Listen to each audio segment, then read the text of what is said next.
नमस्कार, money matrix forum पे आप सभी का स्वागत है। आज का हमारा जो विषय है वो चंद्र ग्रहण है। अभी हमने 15 दिन के अंदर ही आपको सूर्य ग्रहण के ऊपर भी एक वीडियो दिया था और इन्हीं 15 दिन में अब हमारे सामने एक चंद्र ग्रहण भी है जो 8 नवंबर 2022 को है।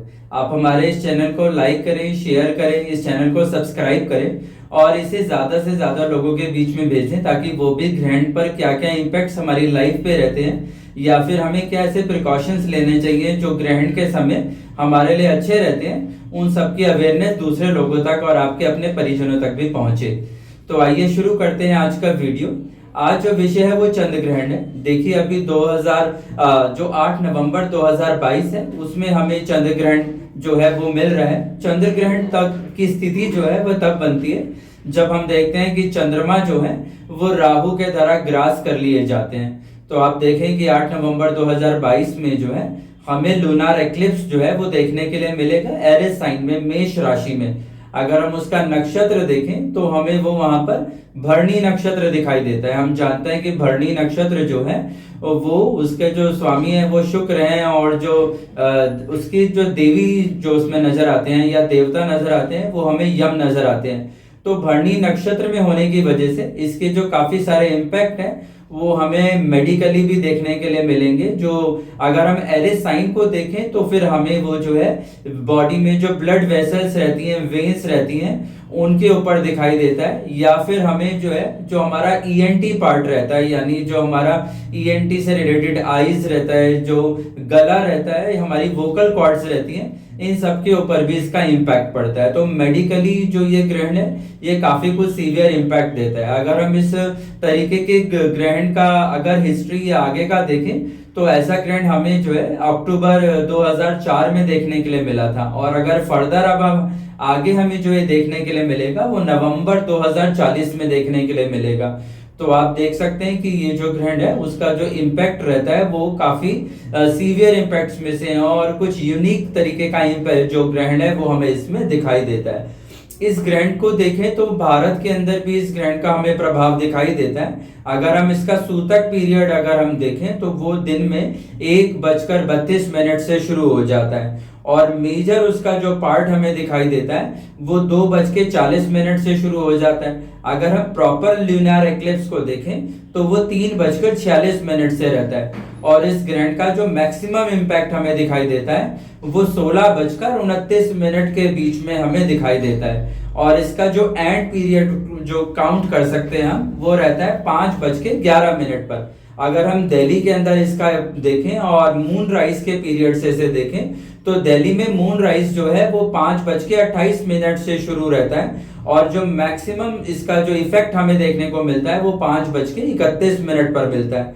और ग्रहण का जो काल जो क्लोजिंग पीरियड है जिसे हम पार्शियल एक्लिप्स एंड बोलते हैं वो हमें शाम को 6:20 में मिलता है और सूतक काल जो कंप्लीट होता है वो शाम को 7:26 पर रहता है। तो ये प्रॉपर टाइमिंग्स मैंने आपको दिए। इन टाइमिंग्स को देने का पर्पस ये है कि जो मेन एक्लिप पीरियड है जो जिसमें पूर्ण ग्रहण जो दिखाई देता है वो दुनिया में किस तरीके से किन समय पर रहता है और दिल्ली जो कैपिटल है उसमें किस समय पर रहता है तो उसका हमें ज्यादा प्रभाव देता है। इस ग्रहण में हमें बहुत सारी सावधानी रखनी है। जैसे हमने सूर्य ग्रहण में भी आपसे कहा था कि आप अपने बॉडी पार्ट को कवर करके रखें। आप घर से बाहर जो है विशेष परिस्थितियों में ही निकलें। जो घर में वृद्ध हैं, जो बच्चे हैं, जो महिलाएं हैं, वो ज्यादा अपने आप को कवर करके रखें। देखिए मून जो है वो वाटर एलिमेंट को भी रिप्रेजेंट करता है, फीमेल को भी रिप्रेजेंट करता है और भरणी नक्षत्र भी जो है वो शुक्र के नक्षत्र में आता है तो वो भी फीमेल्स को रिप्रेजेंट करता है। तो हमें इसमें जो है अपने परिवार की जो महिलाएं हैं, स्त्रियां हैं, लड़कियां हैं या बच्चे हैं, उन सबको हमें इस ग्रहण में सुरक्षित रखना चाहिए कि उनके ऊपर इसकी किसी भी प्रकार की छाया ना रहे। या फिर पानी जो है उसमें हमें तुलसी डाल के रखनी चाहिए, दूर्वा डाल के रखनी चाहिए। उस पानी के वेसल्स को कवर्ड करके रखना चाहिए, ओपन वेसल जो है वो नहीं रखना चाहिए। ग्रहण के बाद का जो स्नान है उसमें आपको नीम के पानी से ही उसको नहाना चाहिए।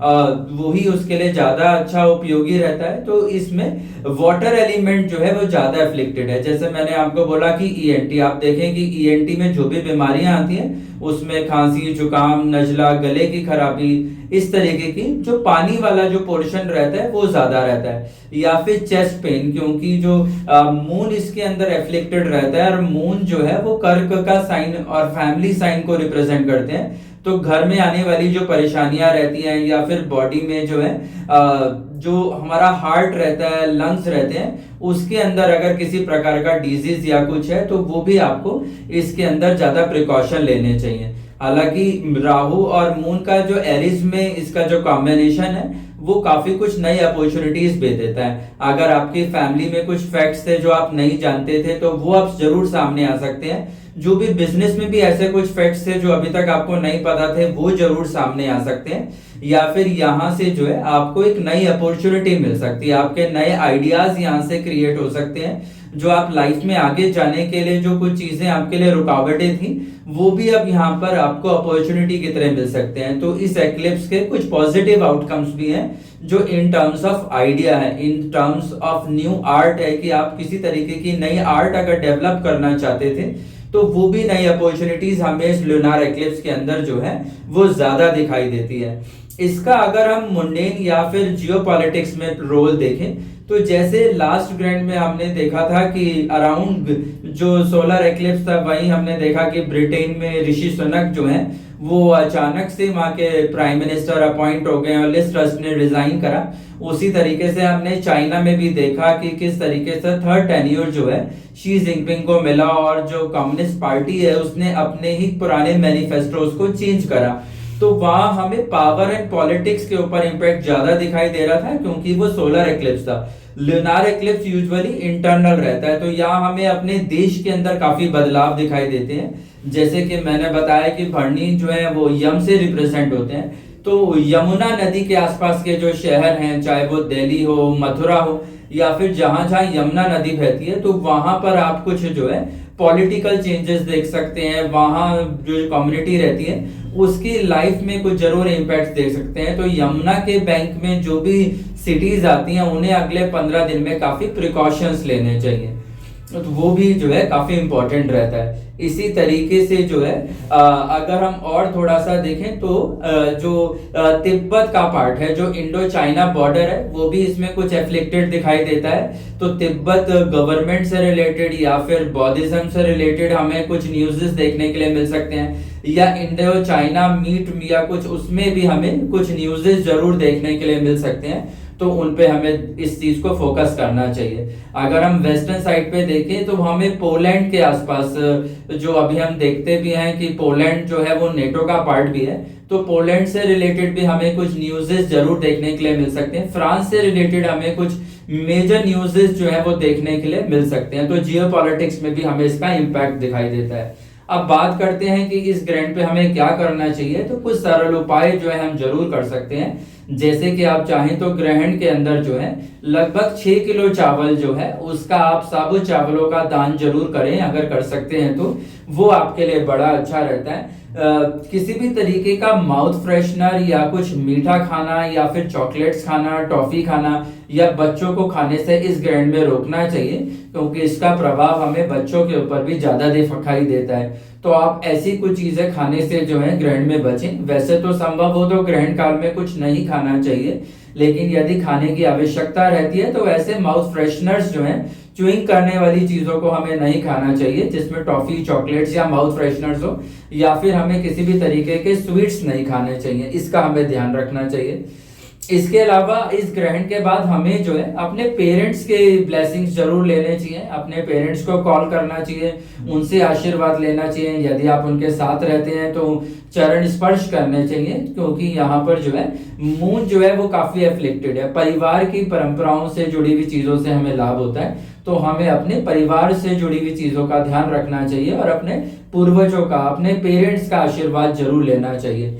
इसी प्रकार से जो है अगर आप अपने कलर सिलेक्शन करें तो उस दिन आप ऑरेंज कलर के कपड़े पहनने की कोशिश करें, येलो कलर के, सैफरॉन कलर के, इस तरीके के कपड़े जो हैं जो हमारी बॉडी के अंदर एनर्जी को गेन करते हैं। ये सारे कलर जो है एनर्जी टेकिंग है, तो आप इनको पहनने की कोशिश करें। ब्लू, ब्लैक, ग्रे, इन सब चीजों को अवॉइड करें तो ये ग्रहण काल में ज्यादा अच्छा रहता है। अगर आप पूजा विधान करना चाहते हैं तो इसमें उग्र देवियों की साधना करी जा सकती है। इसमें कामाख्या देवी की पूजा करी जा सकती है, तारा देवी की पूजा करी जा सकती है, प्रतिंगरा देवी की साधना करी जा सकती है। अगर किसी प्रकार की शत्रु बाधा है तो आप देवी उपासना कर सकते हैं। इसके अतिरिक्त यदि आप अपने पूर्वजों के प्रति कोई मंत्र जाप किसी ब्राह्मण से कराना चाहते हैं तो आप पूर्वजों के प्रति मंत्र जाप जरूर कराएं। कम से कम 21,000 मंत्रों से जाप कराएं और फिर ग्रहण काल के बाद उसका यज्ञ अनुष्ठान करें तो वो बहुत अच्छा है। इसके अंदर भगवान विष्णु की उपासना करी जा सकती है। भगवान विष्णु के नारायण कवच का जाप करा जा सकता है।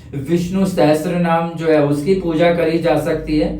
और किसी भी प्रकार के आपके अगर देवी देवताओं के आपके इष्ट मंत्र हैं तो आप उनका जरूर जाप कर सकते हैं। अपने कुल देवी देवता के मंत्र का जाप कर सकते हैं। तो ये सब करना इसके अंदर सीधे सीधे आपको जो है उचित बढ़िया फल देने वाले हैं और आपकी जो परिवार के अंदर की जो चीजें हैं, नेगेटिव चीजें हैं, उनको खत्म करता है। अगर आप इसके अंदर जो है नारियल को जो है उसे भी आप बहते जल में अगर उसको प्रवाहित कर सकते हैं तो आप वो जरूर करें। एक नारियल इस ग्रहण काल में अपने पास रखें, उसे एंटी क्लॉकवाइज जो है अपने ऊपर से 7 बार घुमाएं और उसके बाद उसे बहते हुए जल के अंदर धीरे से प्रवाहित कर दें। तो भी वो आपकी कुंडली में जो किसी प्रकार के काल्प सर्प दोष हैं या ग्रहण से जुड़े हुए दोष हैं तो उनके अंदर भी ज्यादा अच्छा फल जो है वो देगा। तो मुझे उम्मीद है कि जो आज का वीडियो है इसको आप रिपीट करके ध्यान से सुने। इसमें अगर आपको जियोपॉलिटिकली आपका बिजनेस एफ्लिक्ट होता है तो आप उसको फोकस करें, आपकी हेल्थ एफ्लिक्ट होती है तो उसके ऊपर ध्यान दें, या फिर सरल अगर आप घर में रहते हैं तो क्या क्या प्रिकॉशंस आप ले सकते हैं वो जरूर है। ऐसे और वीडियोस के लिए आप हमारे चैनल पर जरूर जुड़े रहें। हम ऐसे जो भी सेरेस्ट्रियल इवेंट्स होते हैं उसके ऊपर जो है आपको ऐसी जानकारियां देते रहेंगे। Thank you very much.